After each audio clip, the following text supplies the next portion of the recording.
Pernah mendengar istilah jadi miskin itu lebih mahal? Mungkin terdengar kontradiktif, tetapi jika kita telaah lebih dalam, hal itu memang benar adanya.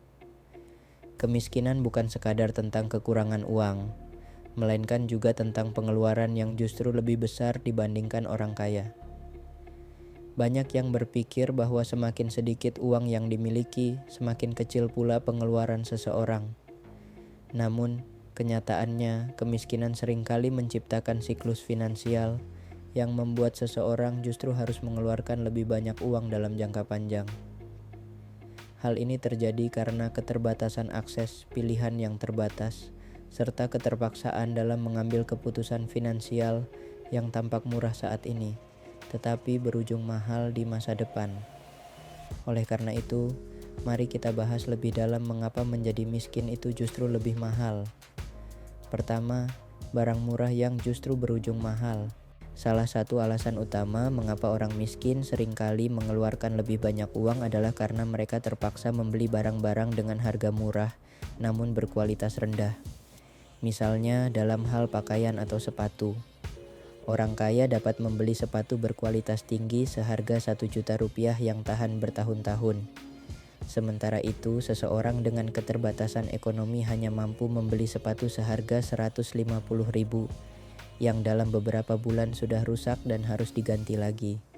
Dalam jangka panjang, pengeluaran mereka untuk mengganti sepatu berkali-kali jauh lebih besar dibandingkan orang kaya yang cukup membeli satu pasang sepatu berkualitas. Hal serupa juga terjadi pada peralatan rumah tangga. Orang kaya dapat membeli kulkas atau mesin cuci berkualitas tinggi yang tahan lebih dari 10 tahun. Sebaliknya, mereka yang memiliki keterbatasan finansial hanya mampu membeli produk yang lebih murah tetapi cepat rusak. Akibatnya, mereka harus mengeluarkan biaya lebih banyak untuk menggantinya berulang kali, yang akhirnya menjadi jauh lebih mahal dibandingkan membeli barang berkualitas sejak awal. Kedua, biaya hidup yang lebih tinggi bagi orang miskin.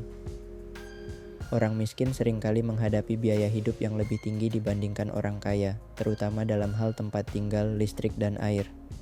Karena tidak memiliki cukup uang untuk membeli rumah sendiri, mereka harus menyewa tempat tinggal dengan harga yang terus meningkat setiap tahun. Sementara itu, orang kaya yang memiliki rumah sendiri dapat terbebas dari biaya sewa yang terus naik, sehingga pengeluaran mereka dalam jangka panjang jauh lebih rendah. Selain itu, orang miskin tidak memiliki kemampuan untuk membeli dalam jumlah besar, yang seringkali lebih murah dalam jangka panjang. Misalnya, mereka tidak bisa membeli beras dalam karung besar karena keterbatasan uang di awal, sehingga terpaksa membeli dalam jumlah kecil yang lebih mahal per kilogramnya. Hal yang sama berlaku untuk kebutuhan rumah tangga lainnya seperti sabun, minyak goreng, atau bahan makanan lainnya. Pembelian dalam jumlah kecil membuat harga per unit lebih mahal, yang berarti mereka harus mengeluarkan lebih banyak uang dalam jangka panjang. Ketiga, akses kesehatan yang mahal. Masalah kesehatan juga menjadi faktor besar dalam siklus kemiskinan yang semakin memperparah kondisi finansial seseorang. Orang kaya bisa melakukan pemeriksaan kesehatan secara rutin, menjaga pola makan sehat, serta mendapatkan akses ke fasilitas kesehatan terbaik. Jika mengalami masalah kesehatan, mereka dapat segera mendapatkan perawatan sebelum kondisinya memburuk. Sebaliknya, orang miskin seringkali menunda pergi ke dokter karena takut biaya yang mahal. Akibatnya, penyakit yang seharusnya bisa dicegah sejak dini malah berkembang menjadi kondisi serius yang membutuhkan biaya pengobatan lebih besar. Tidak memiliki asuransi kesehatan atau akses ke fasilitas kesehatan yang baik juga membuat mereka harus membayar lebih mahal saat akhirnya sakit. Banyak kasus di mana orang miskin terpaksa berutang atau menjual barang berharga mereka untuk menutupi biaya rumah sakit yang tinggi. Keempat, pendidikan yang mahal dan peluang yang terbatas. Pendidikan berkualitas merupakan faktor utama yang dapat membantu seseorang keluar dari kemiskinan. Namun, akses ke pendidikan yang baik seringkali memerlukan biaya besar. Sekolah-sekolah berkualitas tinggi memiliki biaya pendidikan yang mahal, mulai dari uang sekolah, buku, seragam, hingga biaya tambahan untuk les dan kursus. Karena keterbatasan ekonomi, banyak anak dari keluarga miskin yang harus puas dengan sekolah seadanya yang mungkin tidak memberikan kualitas pendidikan terbaik.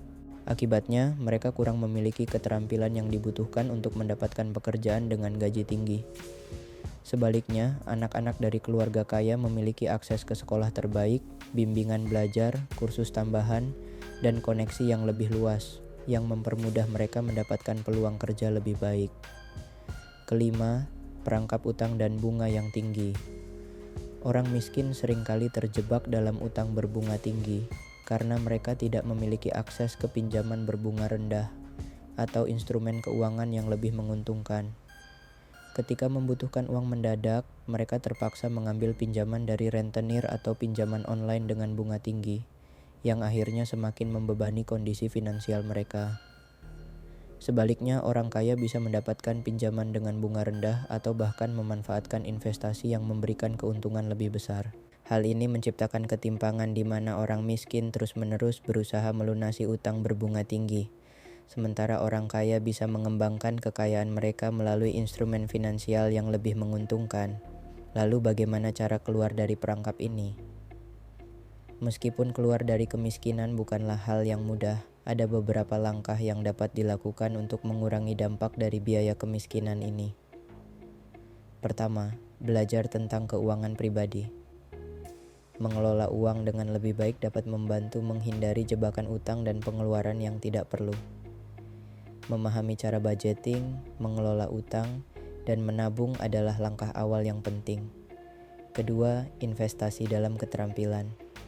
Mengembangkan keterampilan yang memiliki nilai tinggi di pasar kerja dapat membuka peluang untuk mendapatkan penghasilan lebih baik. Misalnya, belajar keterampilan digital, bahasa asing, atau keterampilan teknis yang banyak dicari. Ketiga, hindari konsumsi berulang. Lebih baik membeli barang berkualitas tinggi yang dapat bertahan lama daripada membeli barang murah yang cepat rusak dan harus sering diganti. Terakhir, manfaatkan akses yang ada. Banyak program bantuan pemerintah atau beasiswa yang dapat dimanfaatkan untuk mendapatkan pendidikan dan pelatihan tanpa biaya besar. Jadi, benar adanya bahwa menjadi miskin itu lebih mahal. Bukan hanya dalam hal uang, tetapi juga dalam hal peluang, akses ke sumber daya, dan kesejahteraan jangka panjang. Namun, bukan berarti tidak ada jalan keluar. Dengan strategi yang tepat, perubahan pola pikir, dan usaha untuk terus meningkatkan keterampilan, serta mengelola keuangan dengan lebih baik, kita dapat perlahan-lahan keluar dari jebakan kemiskinan. Jika kamu memiliki pengalaman serupa atau tips lain, bagikan di komentar. Jangan lupa like dan subscribe agar tidak ketinggalan insight menarik lainnya. Sampai jumpa di video berikutnya.